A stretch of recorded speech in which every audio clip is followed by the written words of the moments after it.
Well, good evening. Good evening and welcome to the, do you mind putting your- Welcome to the January 10th, 2023 work session of the McMinnville City Council. I will say I had an opportunity to attend a 7-hour and 19-minute long meeting last week from home on Zoom, and it could not have emphasized for me more the importance of us speaking into our mics so that we're really able to hear everything that is being said and everything that we're trying to communicate back home. And I understand other people weren't able to fervently text members of staff and say, I can't hear. But I know I'll be bringing my attention this evening to making sure I'm making my voice go into the microphone, and would appreciate so as well from not only members of the council, but staff and anybody that's presenting or speaking this evening. Sounds good.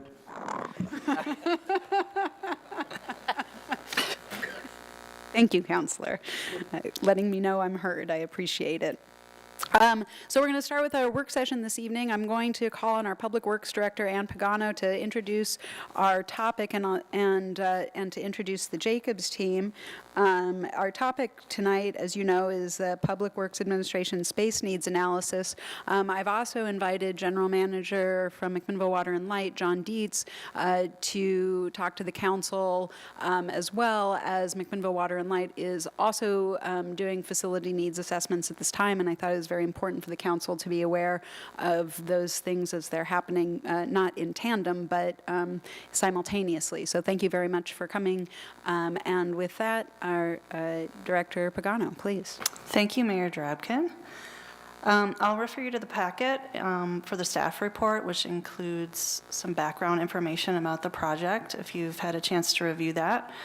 The city issued an RFP, a request for proposals, in January of 2022 for consulting services to evaluate the administrative facility needs for both the Public Works Operations facilities and the Water Reclamation facility.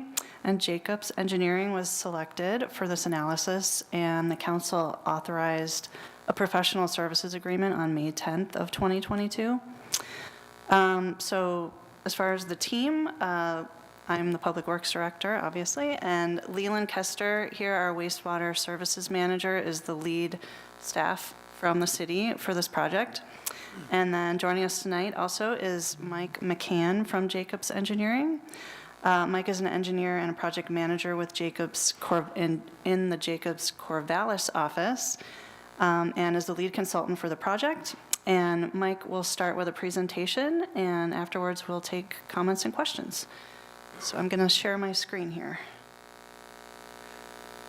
Okay, good evening, Madam Mayor and Councilors. Thank you for letting me speak to you tonight. I look forward to presenting the information on our project. We got underway in about July of last year, and it's about an 11-month project. So we're about halfway through, and so I'm going to share sort of the process and what we've done to get to this point, and then kind of where we go from here with some of the alternatives that we have. So I'm going to have to look at the screen a little bit, and I'll keep talking to the microphone. So a little bit about the things we're going to try and cover tonight. So like I said, we'll have some background on the project, the objectives, what we're trying to get to, and then I'll go through the different pieces that we've done so far before we get to the alternatives. One of the things to call out here is, if you can see that picture, throughout the presentation I've sort of sprinkled in pictures of either wastewater facilities or public works operations facilities, so you can kind of get a sense for what we're talking about. And I'll call out specific things as we go forward. So this really is a planning and evaluation project, right? So we're not giving you designs. We're not going to walk away with a package that can go out to bid or anything. What we're trying to do is help the city understand what the needs are for the wastewater facility and for public works operations. And I'll talk about the objectives in a sec. But really what we're doing is we're studying it and coming up with the best alternative. And we're trying to make it collaborative with the staff so that so when we walk away, you fully understand what we've presented and why, and are in agreement with the outcome. we're focusing on 3 different areas, right? So we're looking at the Public Works Operations Campus and wastewater administration building at WRF, but we're also including the old wastewater treatment plant, and so there's some slides on that as well. And the other thing to point out is this: we're not starting in a vacuum, right? So we started with some work that was done in 2018 for the city, and that sort of provided the basis for the evaluation that we started on. So there was some work done to evaluate the facilities back then, and we've used that as well.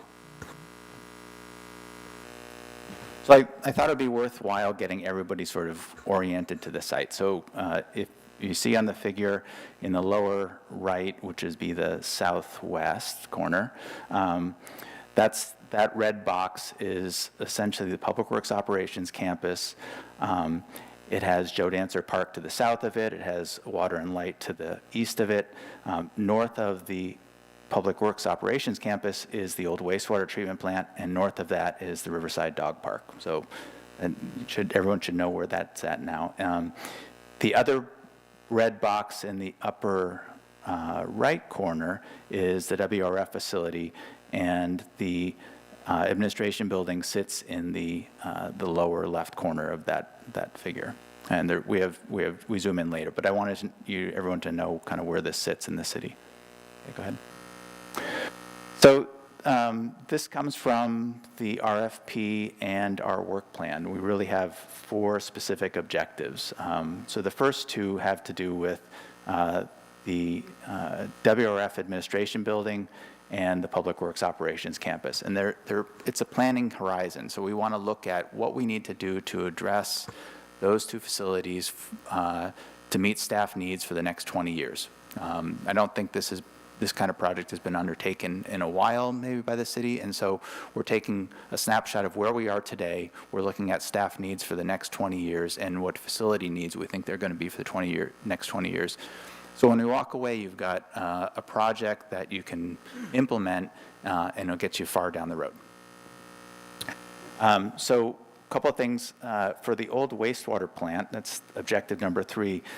That plant went out of service in I believe 1994, and pretty much got locked up and doors locked and shutters closed, and nobody's touched it since. And so part of the project is to look at what the city's options are to address that facility as well.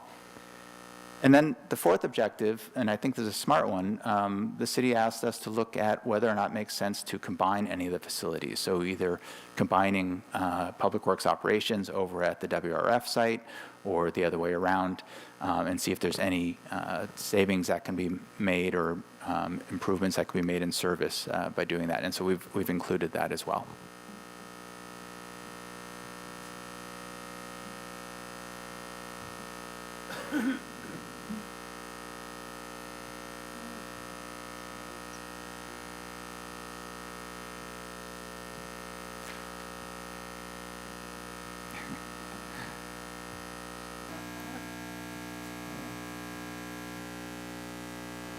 So I mentioned at the beginning, this is an 11-month process. We also, there's a couple of things that we want to do. One is to make it stepwise so that we're making progress in something that makes sense to everybody. So we do the analysis and the evaluation first before we start building the alternatives. And we've constantly had to remind ourselves, the Jacobs team, not the city staff, that we can't put the cart before the horse, right? We got to find out all the answers before we start building the alternatives. And so we've been very purposeful about that and not wanting to get ahead of ourselves. So we spent a lot of time sort of understanding the problem.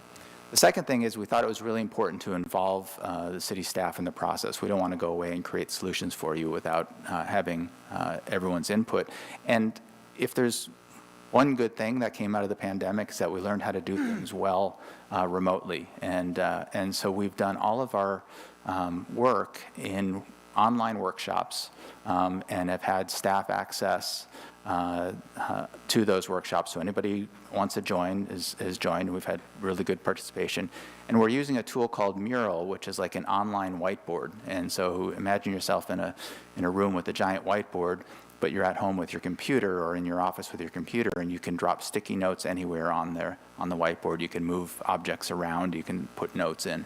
And so it's a collaboration tool that allows anybody within the workshop to participate, and we found that to be very effective.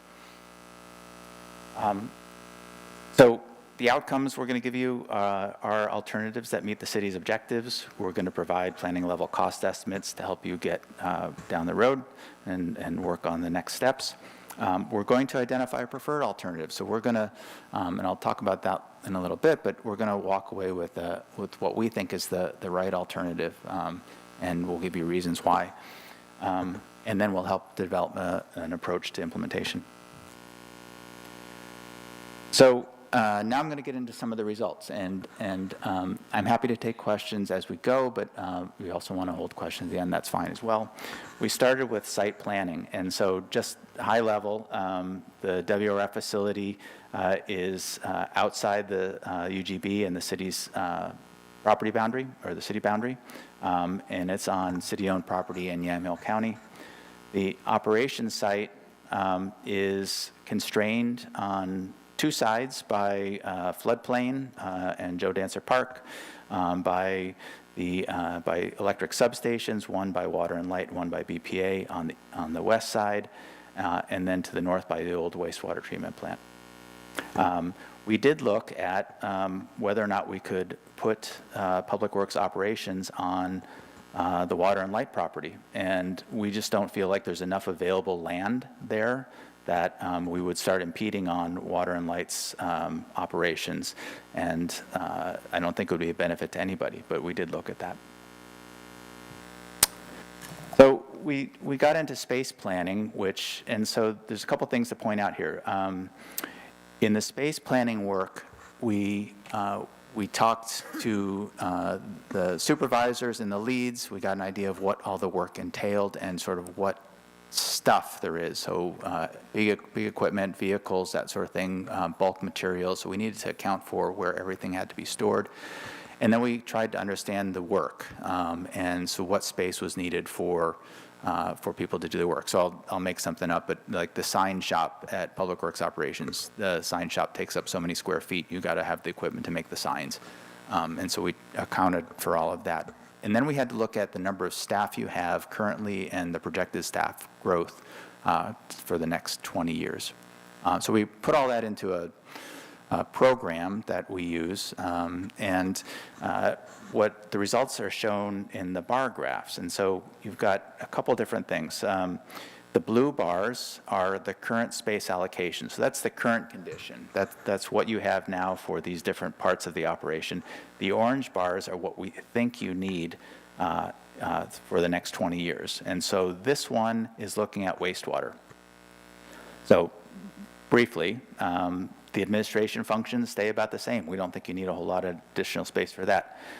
The next set of bar graphs is the operators, the operation side, the operators who run the plant. And so one of the things you're going to need is a secure operator space. Right now the operator sits in a set of cubicles with other operators. They have their workstations, but you don't have a secure place. We believe that's going to be, if it's not already a requirement, it's going to become a requirement that you have a secure facility. And so we've included space for that. The next one is maintenance, and so the operations maintenance facility is constrained by space. You don't have enough storage. Environmental services is about the same. Conveyance seems to have enough space. They're scattered all over the WRF. Their storage is spread all over the site, and they could really use a place to call their own, so to speak, to have their stuff. But the amount of space they need is about what they have. The next one is important because we tried to incorporate groups that you don't have yet. So stormwater is up here as maybe a placeholder. We think you're going to need a stormwater group somewhere in the next 20 years. There's no place for that to sit. And so we've included space for stormwater. And then the last one is shared spaces. And you're going to see this with Public Works operations as well. Your facilities are dated. And so the type of people we have in the workforce these days, the number of people, you're going to need additional restrooms, shower facilities, locker rooms, wet rooms, dry rooms, all that sort of stuff. So just general staff space. And so that's under shared spaces. Okay, good. So this is for Public Works operations. Similar sort of results, but where our needs, or the needs are at operations, you need a little bit additional space in the admin function because you don't have enclosed conference room. So you need additional space for conference meetings and private space to hold conferences. And so we include it for that. The park maintenance and street maintenance are both constrained. They don't have enough storage. They certainly don't have enough secured storage. And so adding secured storage for small parts and small equipment is important. The fleet facility is really constrained. And so that's why you see the big jump there.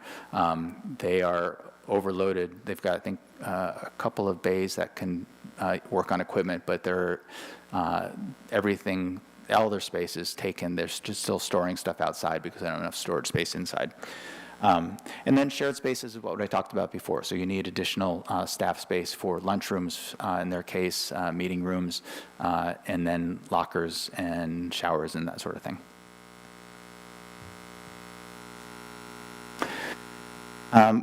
We then sort of took a step back and looked at what you have right now and to see if it's something that we can repurpose, reuse, what's the condition, and so on. So this is at the WRF administration building. I failed to mention one part of our tasks. Maybe you read it on the slide, but we were asked to look at the seismic stability of that building. So when the building was built in 1994, we had certain seismic standards. We didn't know enough. We didn't know a lot about Cascadia subduction zones or other things, or earthquakes in the valley.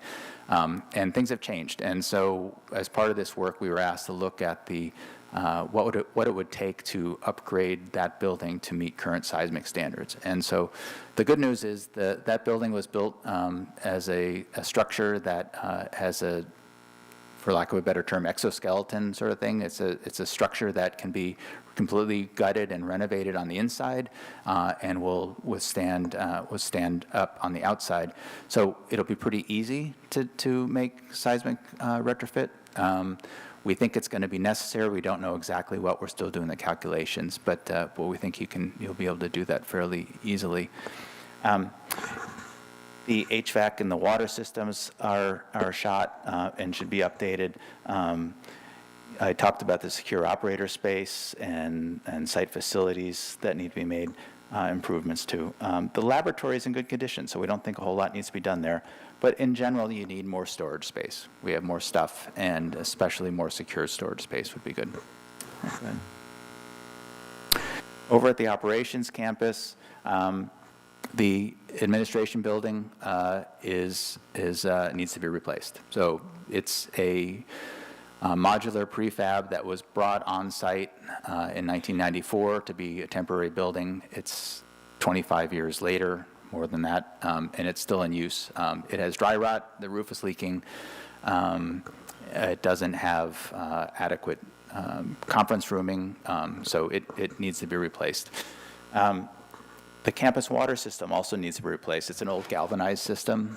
Your staff aren't using the water. They're bringing water from home to drink because the water is not good. The campus doesn't have adequate backup power supply. They use a portable generator that powers some of the campus when the power goes out, but given that it's your public works operations facility, you should have an adequate backup power system.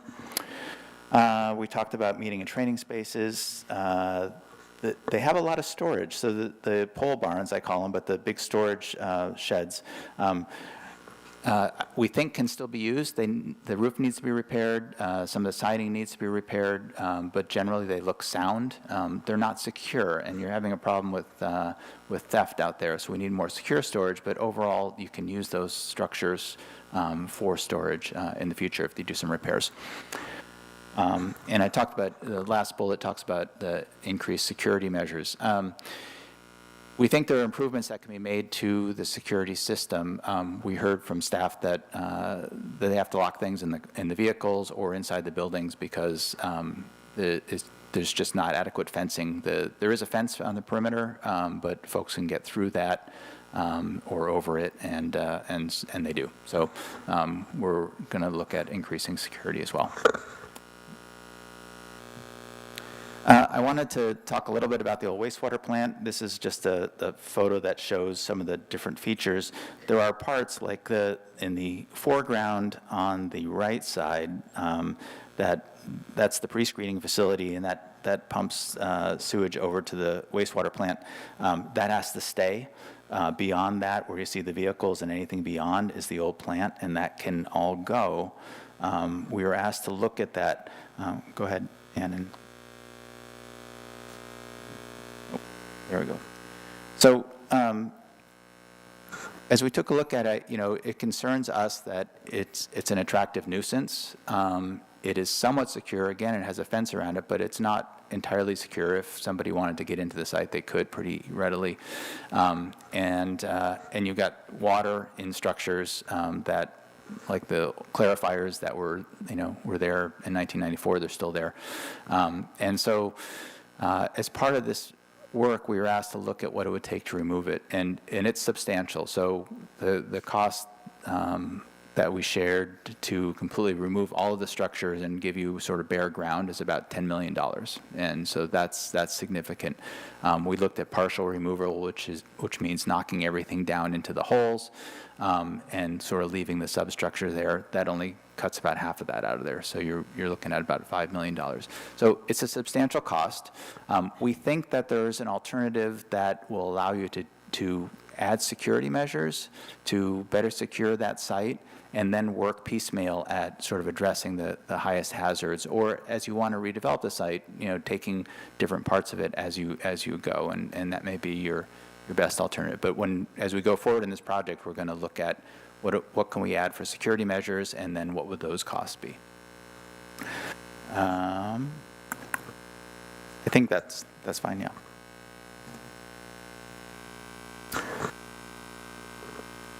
So this is where we started with looking at alternatives. So all of the work I just talked about, we finished up in mid-November or so, and now we've started to work on what are the fixes, what are the alternatives. And so the RFP asked us to look at sort of these four alternatives or scenarios. So the first one is co-locate wastewater and operations staff at the current Public Works operations site using new and renovated facilities. Second one is the same thing, but co-locate everybody over at the WRF site. And then the third and fourth are keep the facilities and the operations where they are with either new or upgraded facilities. So when we got started, what we did is we worked with staff to develop weighting criteria and then evaluation criteria for those four alternatives. And we went through an independent process. Everybody got to vote on a pairwise comparison, and then we looked at the results. And the really good news for me was that the Jacobs team and city staff were very aligned on the outcomes, and we all felt like that first alternative, moving everybody over to the Public Works campus, didn't make any sense, and we decided to throw that out. We're not going to pursue that any further. Some of the results are, or some of the reasons are, it's far away from the wastewater plant, for one thing, so your wastewater crew would be away from the WRF facility. We also don't think there's enough room over there. Its site is constrained already, and it didn't make any sense for us to move everybody over to that site and build a new facility where the site's constrained. So we threw that one out. We're working on the other ones, and so this is where we are today, looking at renovating the administration building at WRF. And adding new buildings as needed to satisfy all wastewater functions and staff, replacing or renovating all the facilities at the operations site to meet all the operations needs and functions. And then we are looking at co-locating the staff, the wastewater staff and Public Works operations staff at the WRF site using either shared facilities or separate facilities. And I've got a couple of slides that sort of look at those. So here's just to give you a sense or a flavor for where we are right now, and these are just boxes on an aerial photograph. So they haven't been fully developed in any way. I can't even say they're the right size, but it sort of gives you an idea what we're looking at. So this is Public Works operations. Starting on the left is a concept that has a new administration building sort of as the entrance to the site. You have a new staff building that takes care of the staff needs, and that allows you to build secure storage where the current administration building is. The shop is in good condition. We think it may need to be expanded, or you can repurpose the parts of the shop that aren't maintenance right now, and that would take care of those space needs. And then you've got storage on the left part. We would extend one of the pole barns, but you've got 2 big storage bays there, and we could improve those and fix those, and you essentially have a workable campus. The middle one is similar to the first one, but has 1 building instead of 2 for the administration functions and the staff buildings. There's advantages to having 1 building. It's probably cheaper to build. It's less cost per square foot. The disadvantage, I would say, is that you don't get to move the administration functions and the staff functions in until you've got that building complete, and it may take longer to finish that building because it's a larger building. But I think overall there are cost advantages, and the site will certainly accommodate it. And then the third one over on the far right is sort of a let's do it all in one big building concept. This would require us to clear the ground basically from the current site and build new on that site. It's probably your most expensive option. But it also takes care of all of the needs in one building, so that when you walk away, you've got a modern facility that's meeting all of operations needs. The good news maybe to take away from this is, having looked at it, we're fairly certain that you can fit all of the Public Works operations functions and staff on the current site. You've got enough room to do that. And the circulation isn't bad. You just need some new facilities. And so we will help you figure out what those are. Here's a couple of options that we've looked at for wastewater.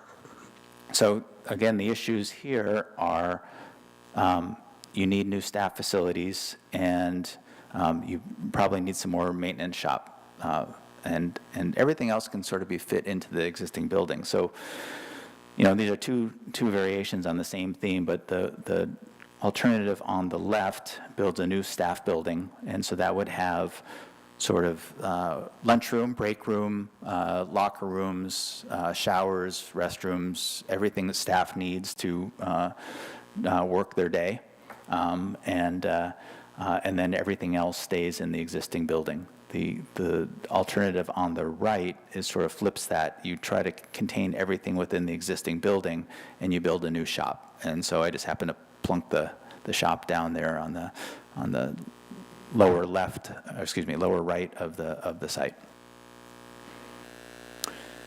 And then this is still our big puzzle. So if we're going to co-locate everybody over at this site, where do we put everybody? And so we haven't figured it out yet. That's why there's nothing on this figure. We have some ideas. We think there's enough space, but some of that site is currently undeveloped, and we would need to develop some of the undeveloped site. There are other places where we think we can put buildings, but we need to check with wastewater staff to make sure it's not conveyance pipelines underneath or something like that. So these are the alternatives that we'll be working on in the next couple of weeks, trying to figure out what's the best way to co-locate staff, and does it make any sense really to do that. So this is where we are now. We have our next workshop with staff on January 18th. That's to develop 8 final alternatives, 8 preliminary alternatives that we will then spend a month sort of further developing, and we'll come back and have an alternatives analysis workshop on February 22nd. In that workshop, we hope to get to 4 final alternatives, so that by March 1st, we know what those final alternatives are. We can then develop cost estimates for staff to use, and we'll go off and write our report, which will be delivered in draft form in May and final form in June, and we'll be done. So That's what I've got for sort of a presentation, and I'm happy to take questions. Wonderful. I think before you go into questions, just being conscientious of time and also wanting to get as much information out as possible. First, if I could invite up John Dietz from McMinnville Water and Light to also give an overview of what Water and Light is working on. Thank you very much. So we're actually in a similar assessment. We're right now working on staff surveys, which will be completed, I believe, this week. Our facility was built in 1988, so at that time, Water and Light had about 5,000 water customers and about 8,000 electric. Today we have over 12,000 water and 17,000 electric customers. So our concern is really more related to supply chain.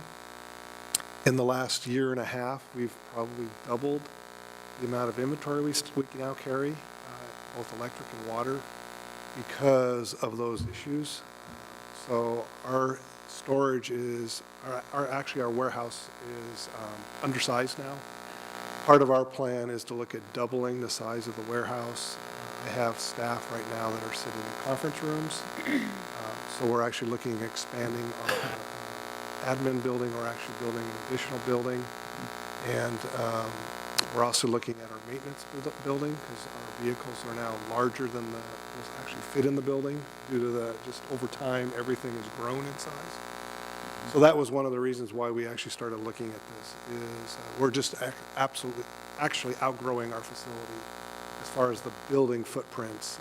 We still have space available for storage, but we're actually probably looking at moving some of our transformer storage to the vacant piece we have to the north, where we just completed our fuel station project. Just in time, I might add, too, because last week we actually had to deliver about 2,200 gallons of fuel to our treatment plant. We were out of power for about 7 days. From West Oregon Electric is the supplier there. So again, it's just everything over time has grown, and our expansion is continuing too. Be happy to answer any questions. Thank you so much. So if you don't mind staying there, and then I think I'll just look to the council for whomever and wherever you'd like to address questions. I'll open this up for questions. Anybody has thoughts? Kelly, Councilor Menke. I do have one question on the water reclamation facility. Is that, is the funding for that project included in what we've been accumulating for the overall wastewater plan? Thank you. I think that's to me. So we had, I believe, $3.5 million in our master plan work for the administration building to be reevaluated and expanded as needed as it has grown, or our staff has grown. Okay, thank you. But the other buildings, not so much, but for the Correct. admin building. Okay, thank you. That helps. Councilor Geary? Parks maintenance being included in public works in your calculus and their needs? Yeah, if I understand correctly, parks maintenance is part of public works operations and is, yeah, so it's street maintenance and parks maintenance is there.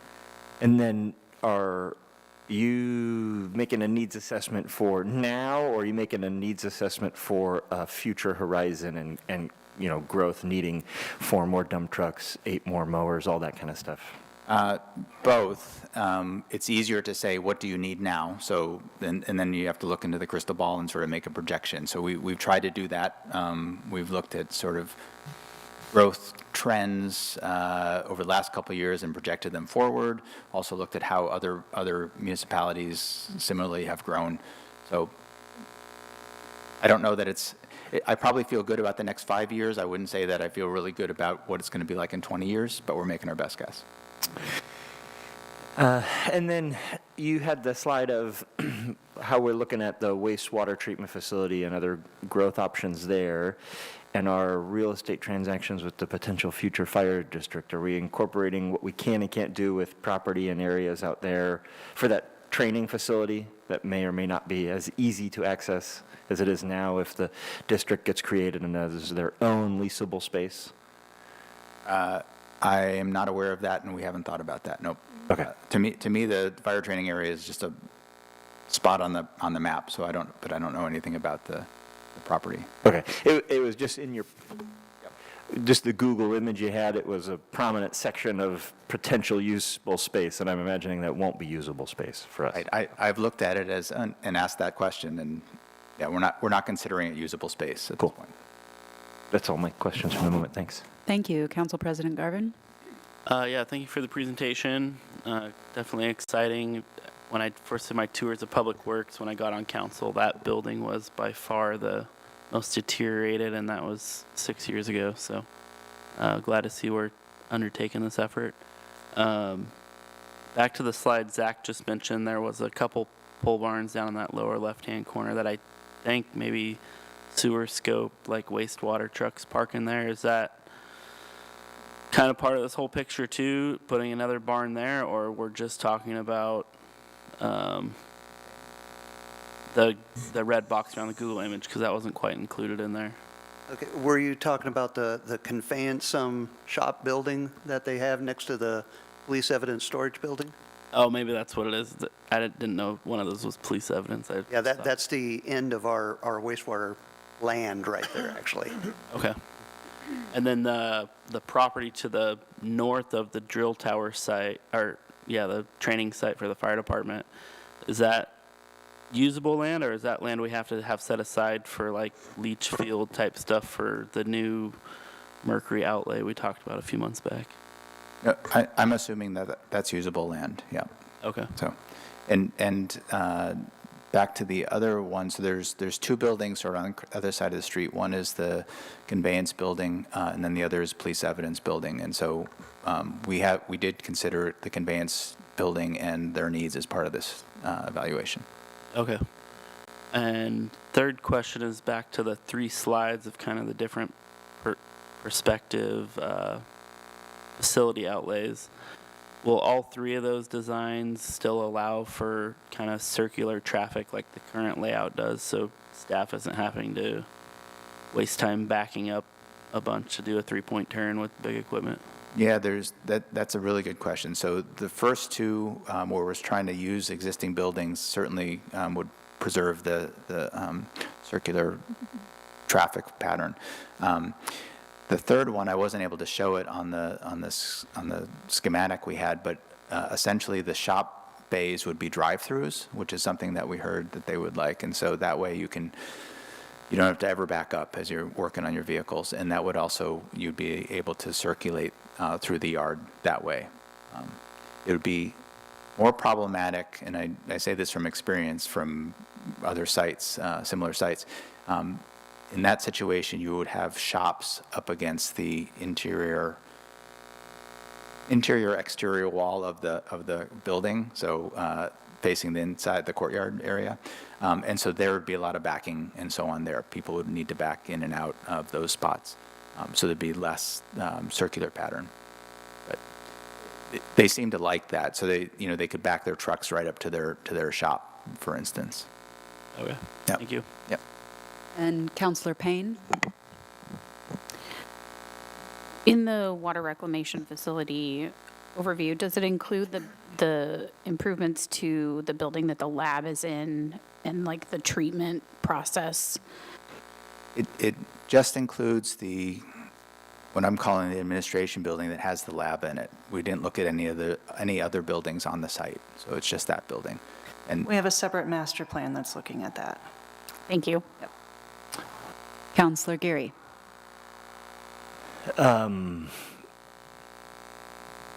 Forgive me if it's wild, but I'll throw it out there.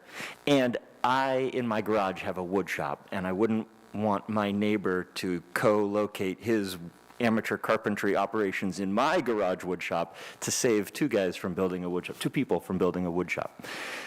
But it seems to be in the city of McMinnville, we'll have 3 municipalities having, for lack of a better term, a place to work on their dump trucks. Is there any discussion or any availability as we talk about this to discuss with school district or county who also have giant maintenance shops any sort of shared facility, and I, again, totally get it. I don't know if you guys have seen that work before or not, but.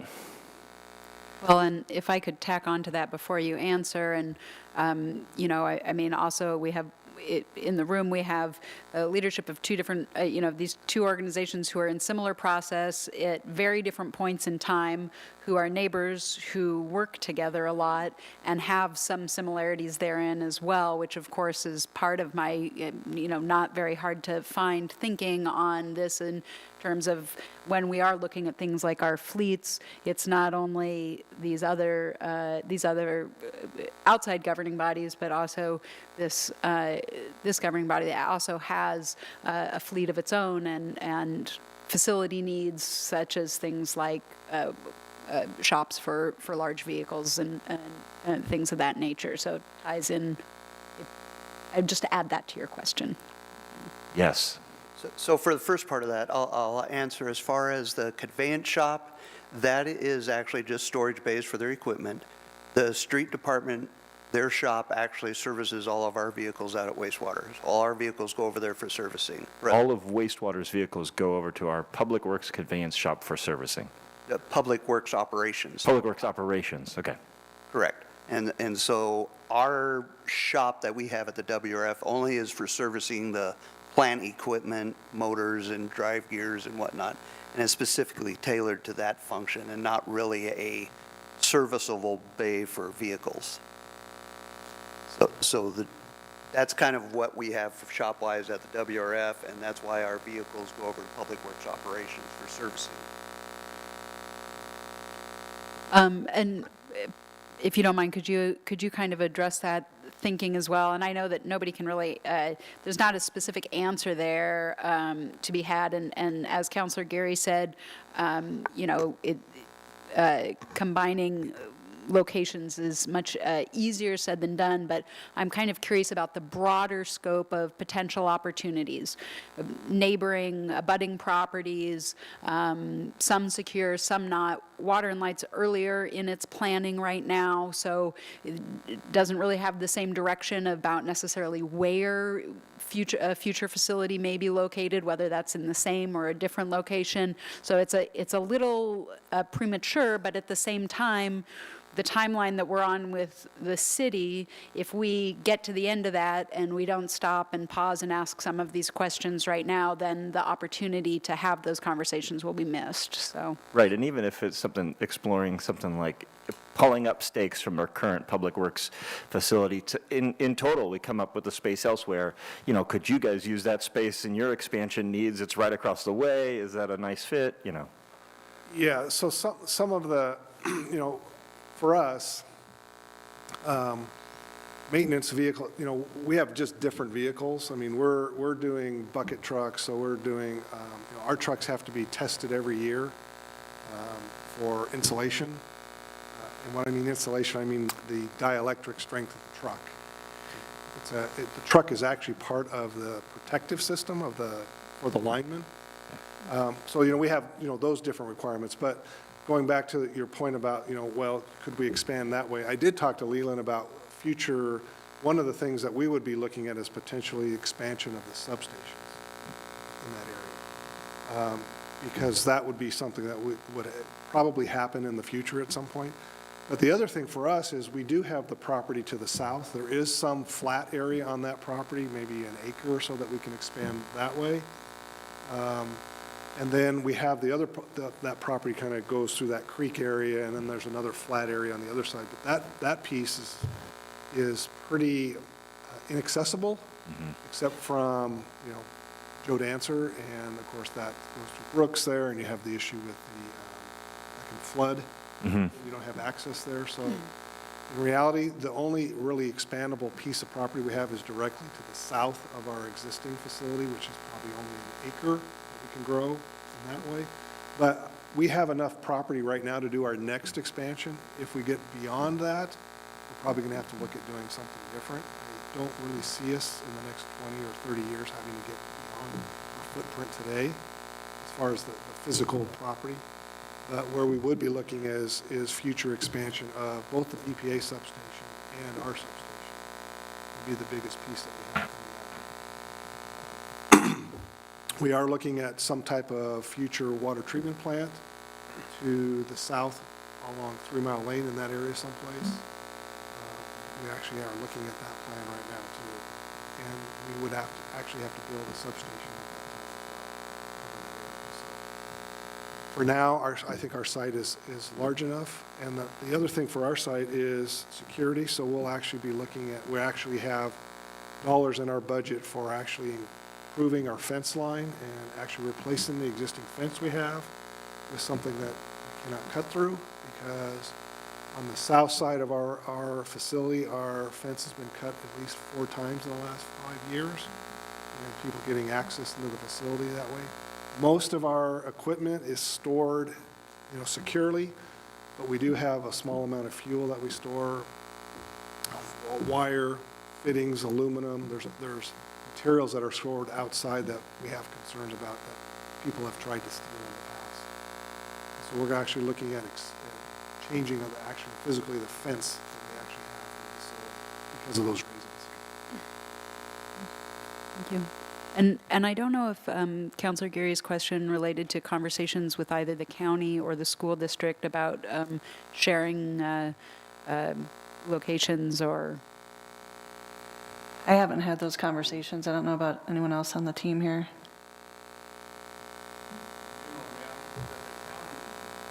Do you mind joining us just for the microphone purpose so that the public can hear?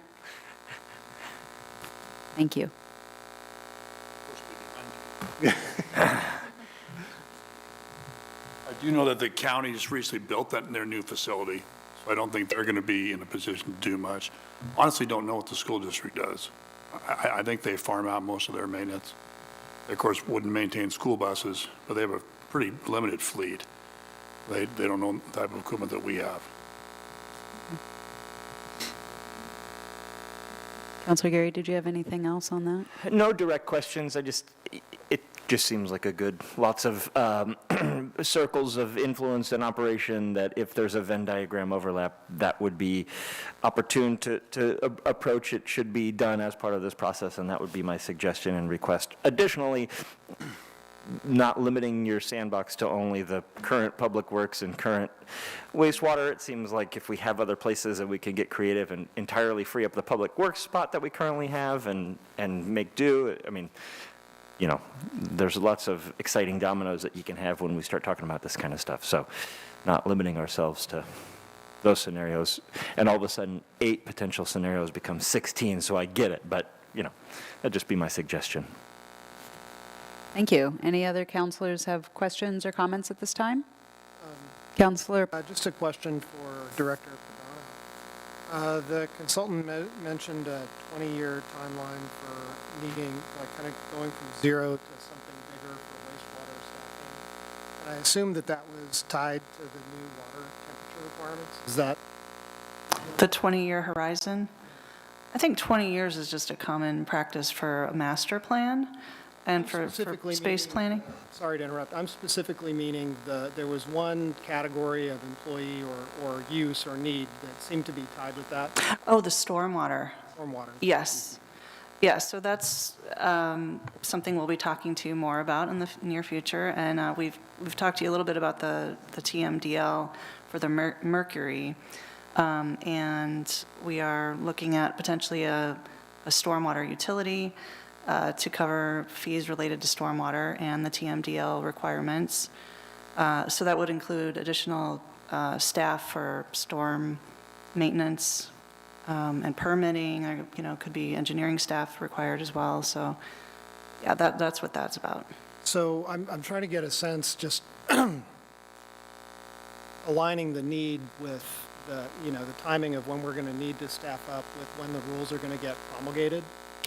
And so I heard that this year they're actually promulgating the rules for the lower Yamhill for temperature. How does that affect our staffing? Say 2 years. Ask Leland to answer that one. That's more about the plant.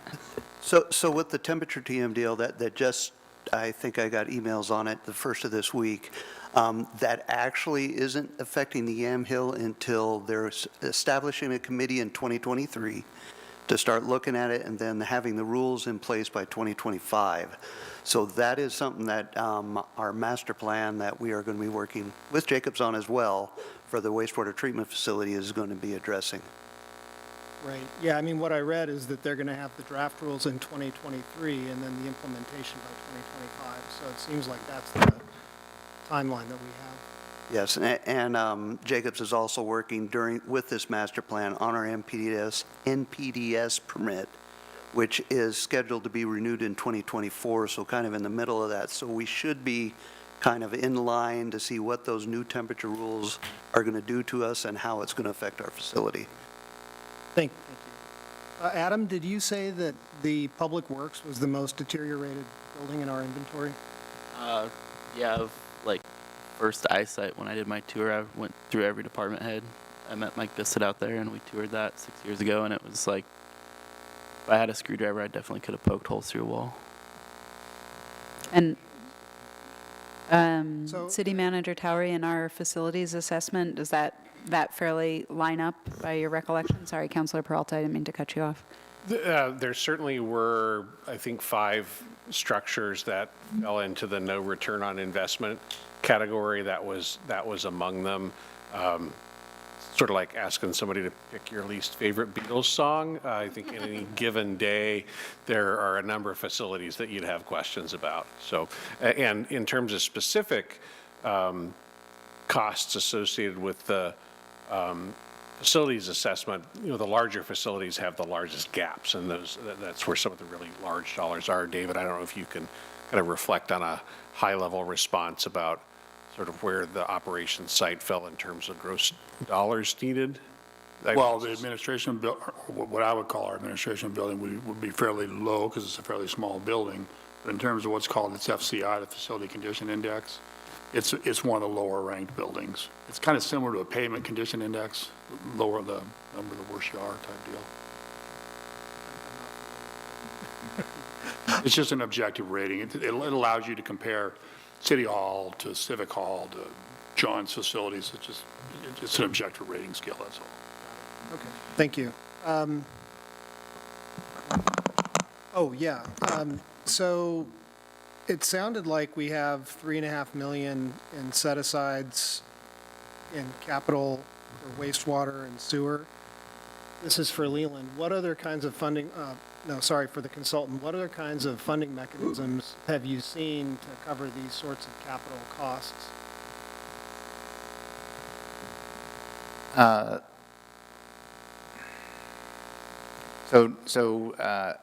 I'll be perfectly honest.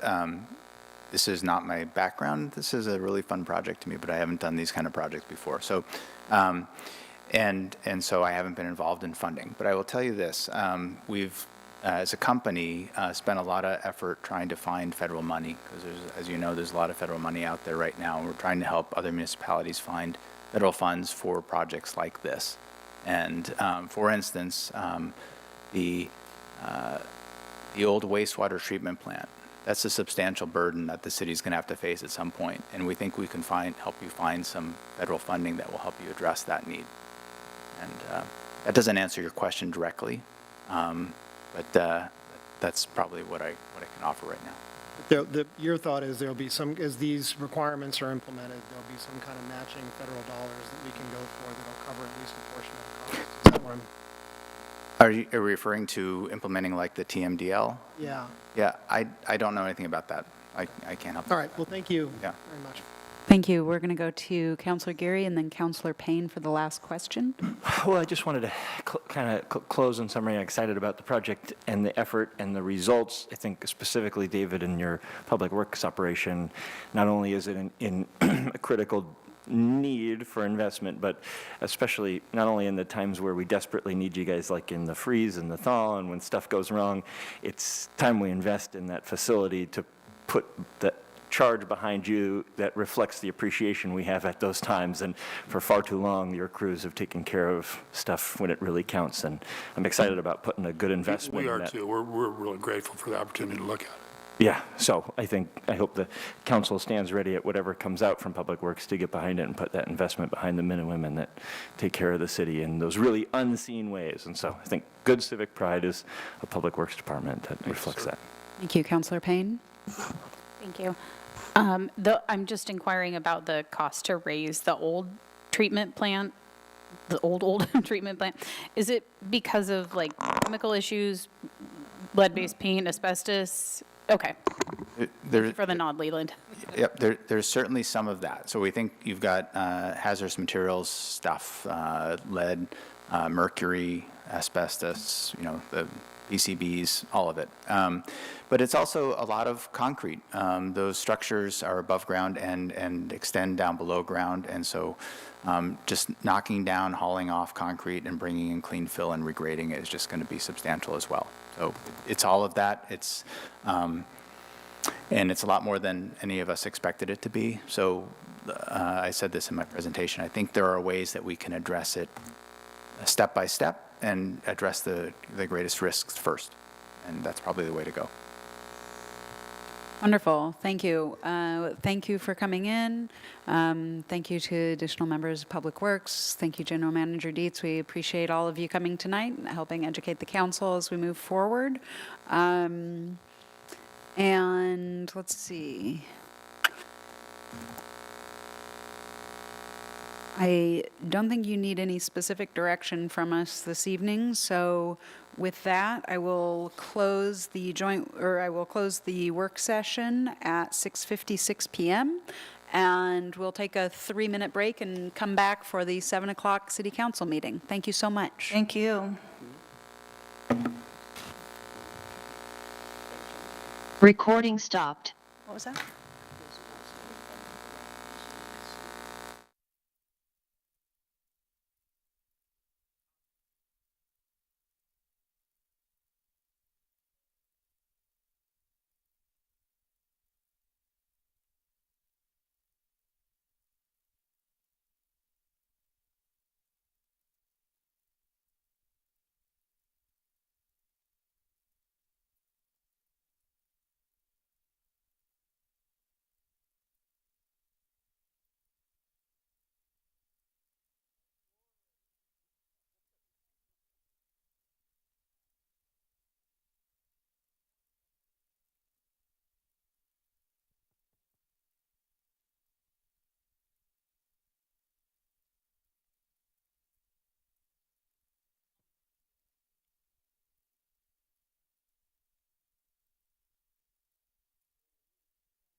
motions I was gonna make.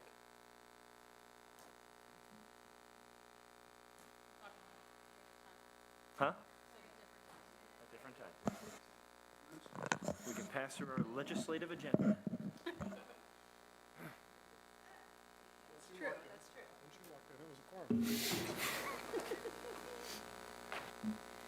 Evidently. Good evening and welcome to the regular City Council meeting of January 10th, 2023, and Happy New Year to everyone. I will once again just remind councilors, staff, and anybody giving testimony to please speak into their mic so that those that are listening at home, either on public access or on Zoom, are able to hear us clearly. I'll ask our city recorder, Claudia Cisneros, to do a roll call. Counselor Geary? Good evening. Counselor Minky is here, but not on the dais. Oh, she's walking in. Counselor Chenoweth? Counselor Payne? Present. Counselor Peralta? Here. Council President Garvin? Here. And Mayor Drabkin. Here. Thank you very much. And I would like to call on Council President Garvin to lead us in the pledge.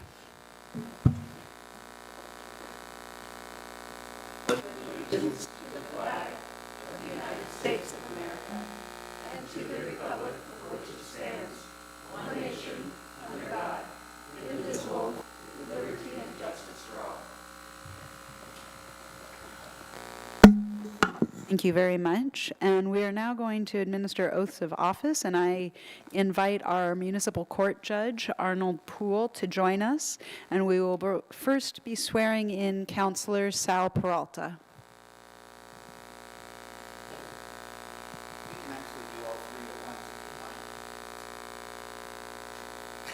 Fine with me. All right, one at a time.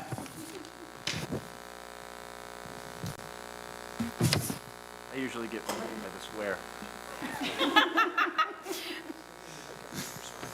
Oh, man. Hi, how are you? Oh, Sal. All right, please. I'm not sure how I can do this at the same time. All right, if you would repeat after me.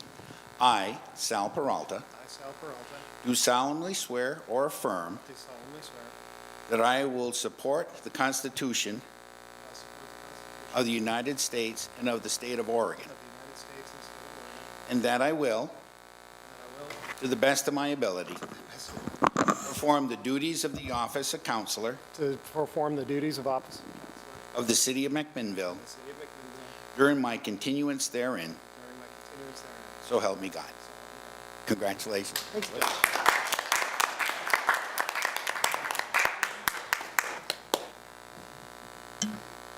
Thank you, and may we now have Councilor Zach Geary come up.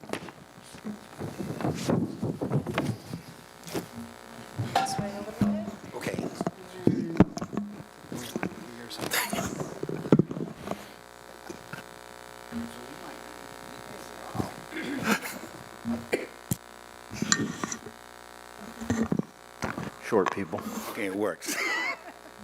Please repeat after me, and after you raise your right hand. I, Zach Gary, I, Zach Geary, do solemnly swear or affirm do solemnly swear or affirm that I will support the Constitution that I will support the Constitution of the United States and of the state of Oregon, of the United States and of the state of Oregon, and that I will, to the best of my ability, and that I will, to the best of my ability, perform the duties of the office of Councilor perform the duties of the office of Councilor of the city of McMinnville of the city of McMinnville during my continuance therein, during my continuance therein. so help me God. So help me God. Congratulations.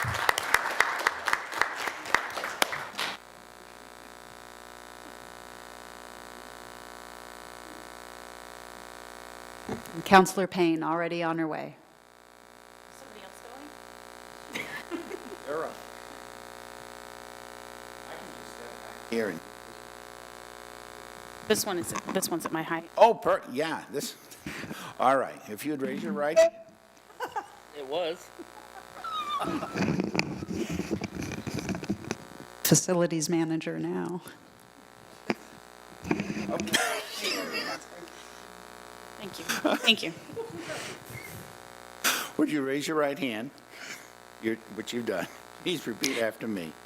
I, Jessica Payne, I, Jessica Payne, do solemnly swear or affirm do solemnly swear or affirm that I will support the Constitution that I will support the Constitution of the United States and of the state of Oregon, of the United States and of the state of Oregon, and that I will, to the best of my ability, and that I will, to the best of my ability, perform the duties of the office of counselor perform the duties of the office of counselor of the city of McMinnville of the city of McMinnville during my continuance therein, during my continuance therein. so help me God. So help me God. And congratulations, Counselor. Thank you, Remy. Thank you, congratulations.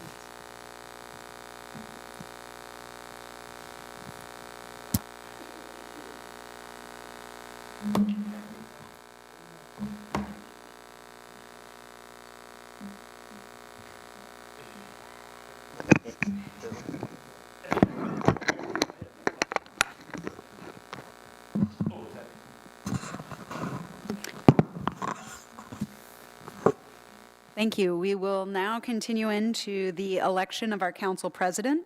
The council president serves alongside with the mayor in a number of different capacities. And over my time as council president with Mayor Scott Hill, we started working in tandem, and that's a practice that Council President Garvin and I have continued. The council president and mayor meet regularly, discuss items that come up, such as needs of the council or planning the upcoming council retreat, and any number of things. In addition, in the absence of the mayor, the council president stands in as mayor, or were to something to happen. I'm not meant as a joke, but that is the function of the council president, and I've very much appreciated having you as my council president. Thank you, Council President Garvin. And so we will now undertake the election of the council president. We begin with nominations. So any councilor may May I nominate. nominate someone? Yes, you may. All right, I nominate Adam Garvin, please. Second. Third. Okay, so we have, I'm going to go through these directions to make sure I follow the protocol. We begin with nominations. Any counselor may nominate any other counselor, and a counselor may nominate themselves. Nominations do not have to be seconded or thirded. If a counselor is nominated but does not wish to be considered for council president, that counselor may decline the nomination. When the nominations appear to have stopped, I will call for any more nominations. When I hear no additional nominations forthcoming, I will close the nominations. And then I will read the names of the nominees. Each counselor will vote for one nominee. If one counselor receives a majority of the vote, I will declare the result of the vote. If no counselor receives a majority, the counselors will vote again. We will continue this process until one counselor receives a majority of the vote. No nominee may be dropped from consideration unless they voluntarily withdraw themselves from consideration. We have heard a nomination for council president by Councilor Menke of Councilor Garvin.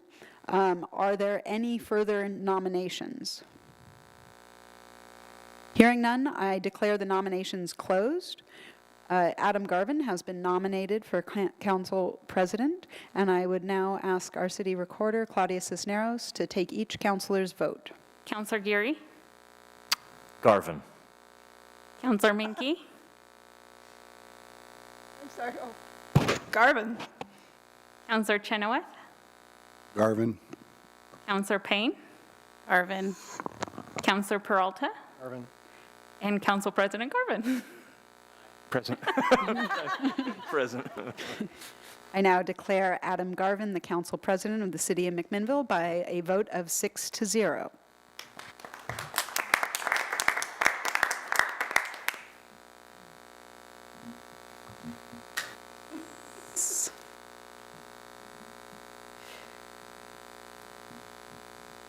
There's another half page in case it became more complicated. But, okay, well, we'll now take comments from any interested audience members. Audience members are invited to provide comments, and any comment provided that requires some type of follow-up will be assigned to a staff member. Anyone may speak on any topic other than a matter in litigation, a quasi-judicial land use matter, or a matter scheduled for public hearing at some future date. Comments will be limited to 3 minutes per person for a total of 30 minutes. If you wish to speak, please use the raise your hand feature in Zoom to request. And once your turn is up, we will announce your name and unmute your mic, or you may send a chat directly to our city recorder, Claudia Cisneros, and we will announce you. We'll start with anybody that has signed up already for public comment. No one has signed up yet. Would anybody in the gallery like to offer public comment? Please come to the front of the room, state your name and address for the record, and then we'll begin. Thank you so much for being here. Good evening. My name is Carly Bushart. I live at 725 Northeast 7th Street in McMinnville. Is that fast enough? Slow enough? I would like to bring up the suggestion that we do a quiet zone through the city of McMinnville. It has to do with the Federal Railroad Administration. It removes the requirement for the railroad engineers to sound a horn or whistle at public railroad/road crossings. The engineers would still be authorized to sound the horn in instances where they're considered an emergency. What we have to do is we have to submit an application to the Federal Railroad Administration. They will then work with the road authority and put together a diagnostic team to decide what improvements, if any, are required at each crossing. So in Salem, they do not sound the horn at public or at roads. So it is, the train just goes through, the bars come down, the train goes through, there's no horn. And what they have is they have the bars that we have, and then they have a sign that says, horn does not sound at this crossing. So that is my assumption of what we would need to do. And for that, the government agency requesting the quiet zone is responsible for funding any improvements required. So that would be this group. And we have 12 intersections, one at Davis and Booth Bend, Davis at Linfield, Story, 1st, 2nd, 3rd, 5th, 8th, 13th, McDaniel, Lafayette Avenue, and Orchard Avenue. So that's 13 places where the railroad would not sound their horn, but the bars would come down so that cars would know that there was a train coming, but it would not be as noisy. The railroad is supposed to do 3 beeps. It's supposed to be beep, beep, beep. That's it. That's not what they do. They start at Linfield and they go, wah, and then we hear it to the steel mill, which I am close to the railroad.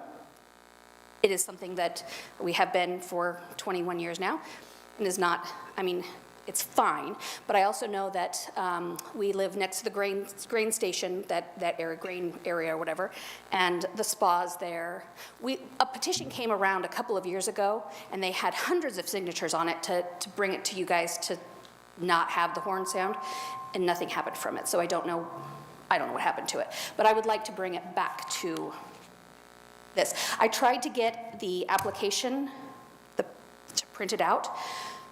The Federal Railroad, I don't know why I'm so, the Federal Railroad Administration, their email was not working, and if you call them, you get Monica's voicemail, and the box is full.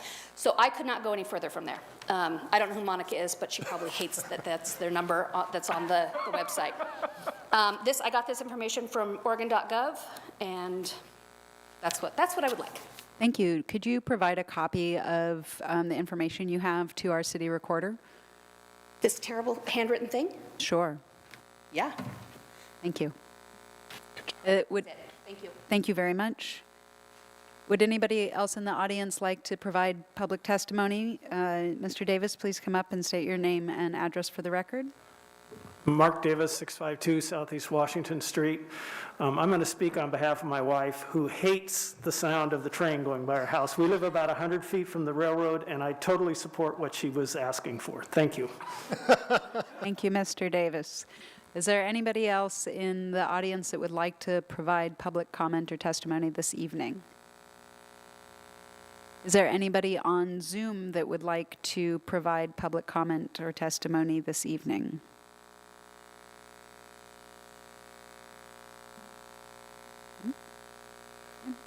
Thank you so much. We will now consider our consent agenda. Does any counselor request to have any item removed from the consent agenda and placed on the regular agenda? I would call for a motion to approve the consent agenda as presented. So moved. I have a motion from Councilor Geary and a second from Councilor Peralta. All those in favor, please signify by saying aye. Aye. Aye. And all those opposed signify by saying nay. The consent agenda has passed unanimously. I believe I've skipped over reports from counselors on committees and board assignments and department head reports, so we'll come back to that. We'll go around and starting with Councilor Peralta. Thank you, Mayor. I have two items on my report. The first item, on January 5th, the Historic Landmarks Committee held a public hearing to consider the demolition of 3 historic buildings on 3rd Avenue and replacement with a new hotel. Because the HLC decision is not yet final and may be appealed for consideration to the City Council, I've been advised by the contract city attorney not to provide further details. I'd be happy to update the council after the matter's been concluded and the appeals periods have been passed. For Council of Governments, everybody should have received a email from Claudia that on the 15th is our annual meeting and board presentation. And at that time, Council of Governments does awards, regional awards. And so if we have staff members or organizations in the community that have been working with the city, we just have a few more days to get in our recommendations for who to honor. So please take a look at that. If you have recommendations, you're welcome to either send those to me or to Claudia. It'd be nice to have a good showing. Also, on a related note, that meeting on the 15th, it would be wonderful to have a table from the city's executive team and members of the council to attend. I'm not yet sure, we don't have our speaker confirmed, but I think we're going to have a really good speaker at that evening, and it's really the leadership of the Willamette Valley, the elected leadership of the Willamette Valley who are going to be there, so it's a nice opportunity for us to connect. And also I'm also expecting the federal delegation to be well represented, so it'll be a good opportunity for us to interact with the elected officials who will be lobbying for resources. So hope we have a good showing. Salem again, Sal? No, this year, actually, I should have mentioned that. It's in Newburgh this year. So at the Chehalem Cultural Center. So hopefully we'll have a good showing from McMinnville, and that is my report. Thank you. Thank you very much, Councilor. Councilor Payne? I was out sick for the last landscape review committee meeting, so I have nothing to report. Thank you. Councilor Menke? I'm trying to think of anything. I think I'm going to just plead ignorance. I'm sure you can handle the Affordable Housing Committee. Okay, wonderful. We'll come back to that. Councilor Chenoweth? I have nothing to report, although I will say I would love when we do follow-up on the speaker that spoke just a little bit ago to us, I would love some of that information sent to me along with contact information. Please, thank you. Her letter will be posted on the amended packet. And contact information will be with that? Thank you. Thank you. Councilor Geary?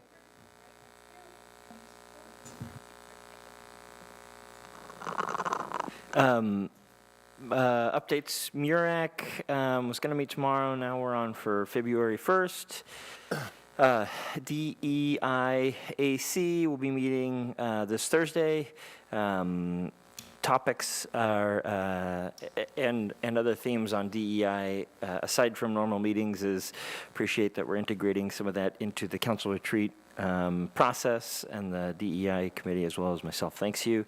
And the DEI committee, along with key staff, are working on sort of, I would say, beta testing the department assessment tool that they've been working on, and beta testing, trying that out on a department, and then hopefully will be forthcoming either whether it's a goal or a recommendation from the council germane to our MacTown 2032 is the implementation of that assessment tool throughout the city, which is exciting.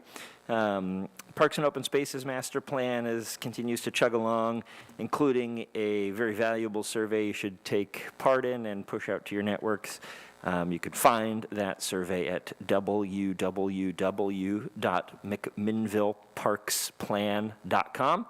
You can tell us about what we do well, what we have lacking, where you'd like to see areas of coverage, services that you'd like to be provided, and spend a few minutes talking about parks and open spaces in the community, which is really cool. And then I believe our joint school district meeting was rescheduled for March. Maybe staff can confirm that when they do their updates, but looking forward to getting that back on the books and moving forward. Thanks. Thank you so much, Council President Garvin. Thank you, Mayor.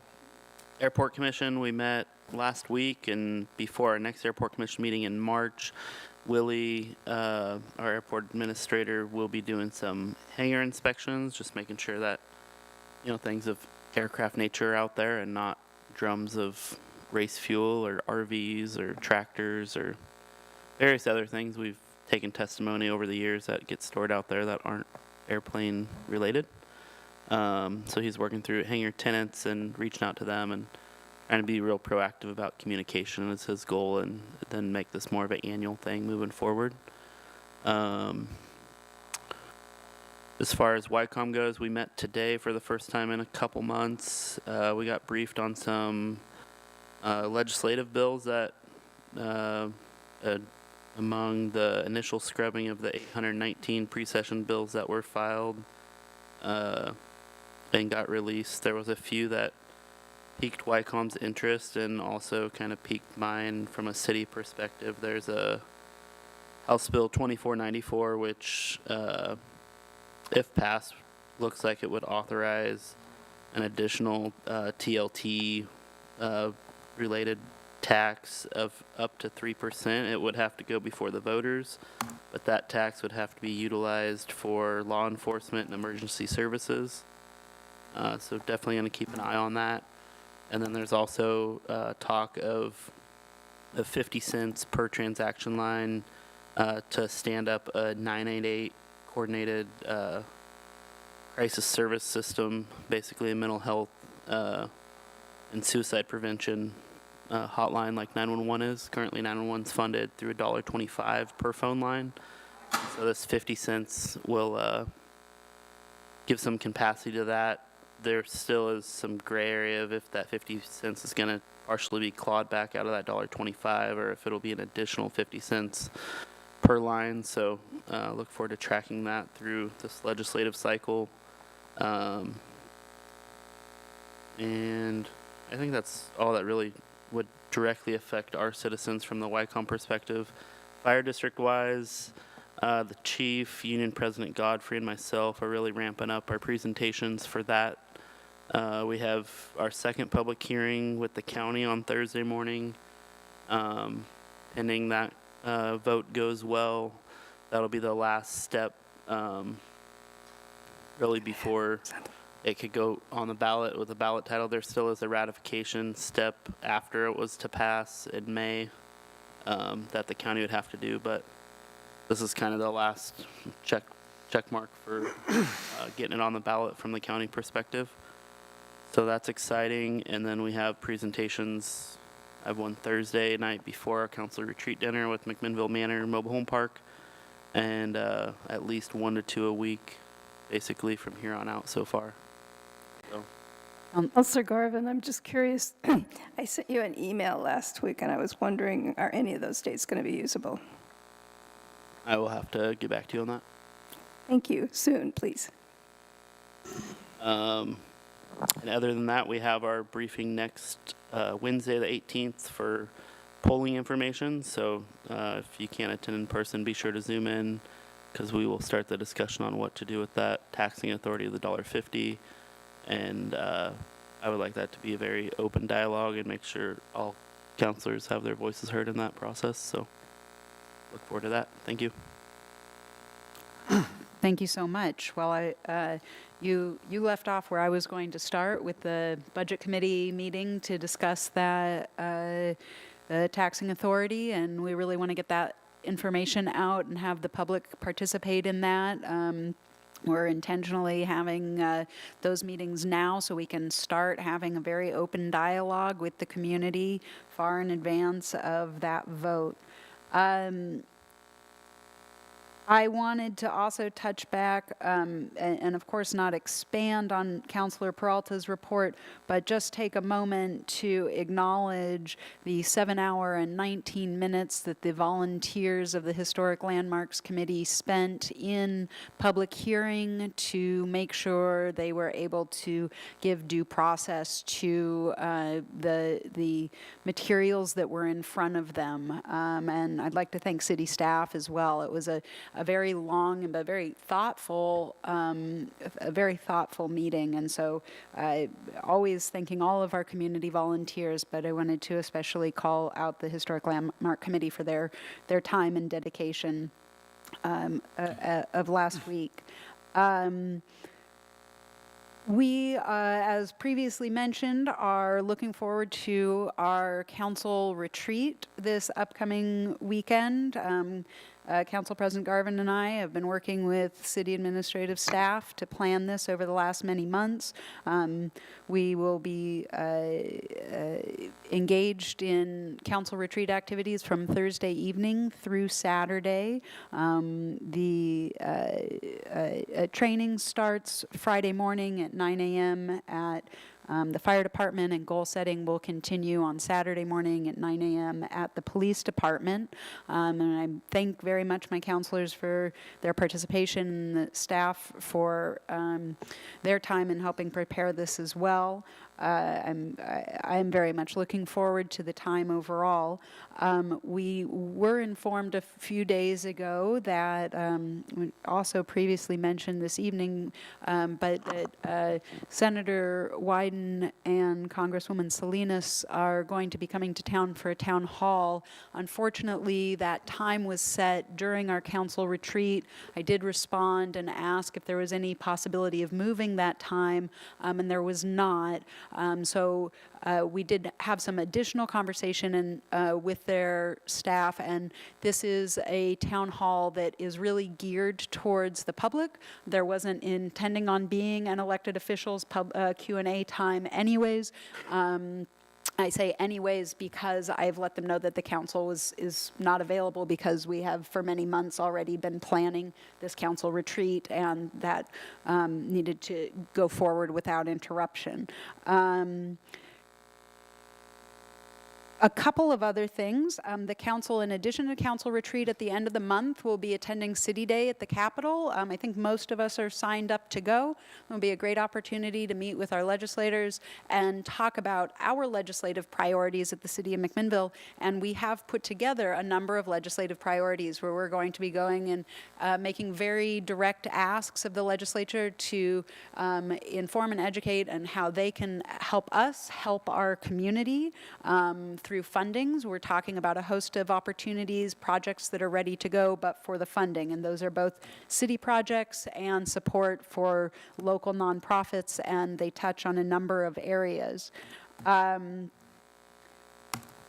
So I'm looking forward to that, and we've already begun. We've had some meetings with outgoing Representative Noble, with Rep-elect Elmer, with Representative Gamba, and others on the way. So we have a lot of activity happening at the council. And then On affordable housing, you saw in your consent agenda that we asked for a revised work plan so that we can make recommendations regarding the construction excise tax.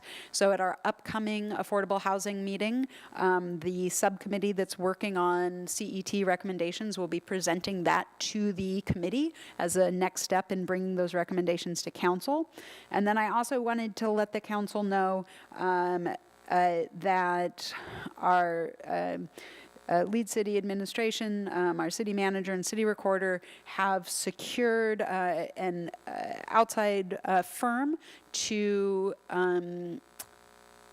catch us up on our minutes. So they are going to be working on our backlog while our city recorder now is able to take the work going forward so that we'll be receiving minutes at a more regular pace as our meetings are unfolding. And then you'll also see, as this firm gets underway, minutes coming at kind of a higher rate as we catch up for the 2 years of the pandemic, essentially, in which our minutes fell behind. So that is something to look forward to. I'm sorry Margaret Cross isn't in the room to receive that information, as we've received, I think, a fair amount of testimony from her regarding minutes. But I think that's great news, and thank you for your work on that, both Jeff and Claudia. And I've gone far over my 3 minutes, so I will stop.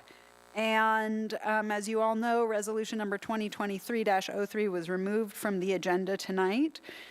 And we don't want to forget to do department head reports. So we'll go to our city manager, Jeff Towery, to start. Thank you, Mayor. First of all, Happy New Year to you all. A couple of quick items. Do want to confirm that the joint meeting with the McMinnville School District School Board will be on March 22nd.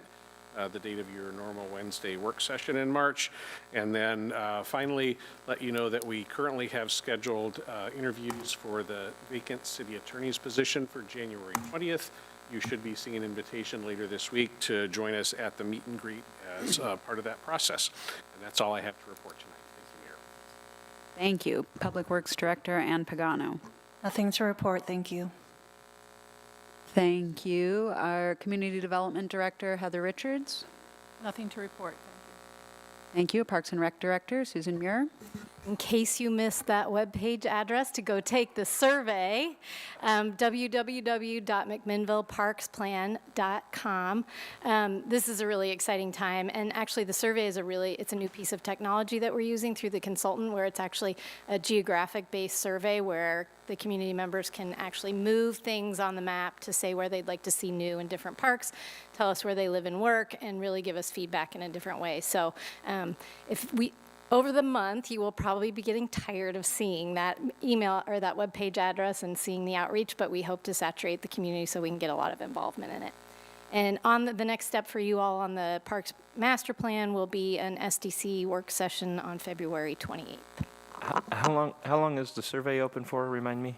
Closes on February 5th. And is that also available through iHeartMac.org, our new community engagement platform, for which we would love the community to create a free account and sign up to track all of our business? Exactly, and it even has the timeline and other information about the Parks Plan on there. Excellent. Thank you very much. To our City Recorder, Claudia Cisneros. Nothing to report. Okay, and on to Zoom, our Library Director, Jenny Berg. I'd like to invite you all to the Friends of the McMinnville Public Library book sale that's happening this Friday at the library from 9 to noon. And there'll be lots of great deals on books and DVDs that the proceeds all go to support library programs. Wonderful, thank you. And our Finance Director, Jennifer Cuellar. Good evening. Yes, I do have a couple things I want to share with folks. So in terms of the municipal court, just want to let you know that we are resuming the ability to do arraignments over at the jail. So it'll be a new process. The judge and city clerical staff will be going to the jail to do the arraignments in person as an interim measure until we can get back on doing remote arraignments. And I also wanted to mention that folks may have seen in the newspapers in late December, the governor issued an order of remission, which does affect some McMinnville drivers who have come before the court who currently have their driver's license suspended. And there are a number of cases, it's a little less than 150, and we will be working through the cases that are listed in the governor's order. So just want to let you know in case anyone asks you about that. Turning to finance, I'm really happy to report that we received a clean audit report for the city's financial statements, the federal audit for the city's use of federal award funds, as well as for the urban renewal area. Also, budget is kicking off. We're having our staff-wide budget kickoff meeting on Thursday, so we're all looking forward to that. Just want to highlight that this year, we get to do two budgets. So you all will be seeing a budget of status quo that would include the fire department within the budget, and then an alternative, should the voters approve the fire district, we will be presenting an option of a budget that would not have the fire department within the general fund going forward. So stay tuned to that. And we really are very hopeful that we're going to be able to accomplish this on the same timeline, but just be aware we might end up having some delays. Just there's, a little bit extra complexity this year with doing the two budget scenarios. Then also, if you haven't checked your email, members of council and budget committee who might be on the call, I sent some financial analytic information looking at both the end of fiscal year 22, that was the year that was just the audit was completed. Also looking at our FY23 status, and looking forward to next year's budget for FY24. So look for that in your emails. And then finally, I don't know if Mr. Dietz is still in the room, but the city services charge was included in the billings that cycle through for this month. So far, certainly the email that's dedicated to the city services charge has been quiet. So it may not be out there yet, but at some point in the month, I anticipate that we'll get an uptick of contacts from members of the public, the community who are seeing this for the first time. And it'll be an opportunity for us to talk about the city services that the charge is supporting in the general fund.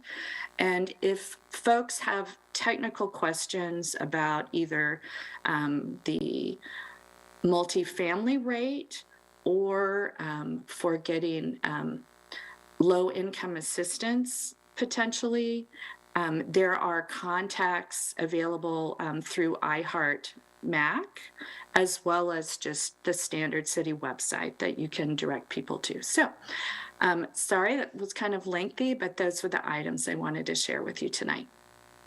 Thank you very much. And to our Chief of Police, Matt Scales. Hey, good evening from gloomy Seaside as I attend the Oregon Chiefs Winter Conference. Hey, just a real quick update. I need to let you know that, and I let Mr. Towery know and some of our executive staff know that Steve McCartney, our administrative sergeant, has taken the position of Chief of Burns PD. So his last day is going to be Thursday, and we wish him well. He's served faithfully and exceptionally, I would add, for about 21 years here for the city of McMinnville. He's a wealth of knowledge. He's done some excellent programs. He's really been a key part of our department, and we are certainly going to miss him, but I know he's going to be doing some tremendous things in Burns.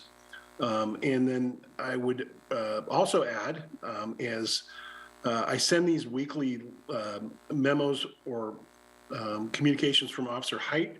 If you have any questions regarding those memos, regarding the activity regarding homelessness and the abatement of some of those sites and the ongoing efforts of MPD, please give me an email if you've got questions specifically, and I can hope to address them. If you've got specific questions, again, feel free to email me and I will get them answered as soon as I can. But thank you. That's all I have.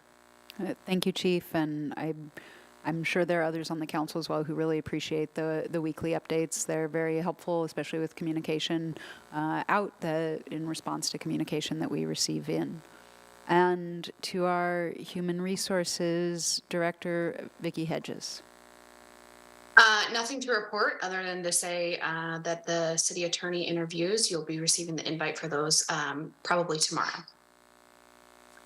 Wonderful, thank you. And I think we've gotten to all department heads. I did want to say that on January 21st, the newly formed Asian Heritage Society is going to be hosting their first Lunar New Year celebration at 11 o'clock in the morning on Alpine Avenue.